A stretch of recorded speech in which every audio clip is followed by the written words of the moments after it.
ગુજરાત લોકસભા 2024ની ચૂંટણીના પરિણામ સ્પષ્ટ થઈ ગયા છે અને ત્યારે દાહોદ લોકસભા સીટ પરથી ભાજપના જસવંતસિંહ ભાભોરનો જંગી બહુમતીથી વિજય થયો છે। જસવંતસિંહ ભાભોરનો 3,33,000 મતોથી જીત થઈ છે, તો કોંગ્રેસ ઉમેદવાર પ્રભાબેન તાવડિયાને હરાવી અને તેઓએ જીત મેળવી છે। આ જીત બાદ જસવંતસિંહ ભાભોરે જનતાનો આભાર માન્યો હતો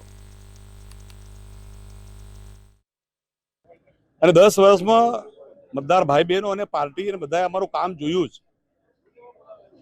અને એના કારણે લોકોએ ફરીથી વિશ્વાસ મૂકીને ત્રીજી વાર ખૂબ જંગી લીડ સાથે ચૂંટણી જ્યારે મોકલ્યા છે, ત્યારે આપના મારફત મારે અમારા મતદાર ભાઈ બહેનોને કહેવું છે કે આગામી સમયની અંદર ગ્રામ્ય કક્ષાના નાના મોટા જે પ્રશ્નો છે એ રાજ્ય સરકારના હોય, કેન્દ્ર સરકારના હોય, એ તમામ પ્રશ્નોને પૂર્ણ કરવા માટે પૂરી તાકાતથી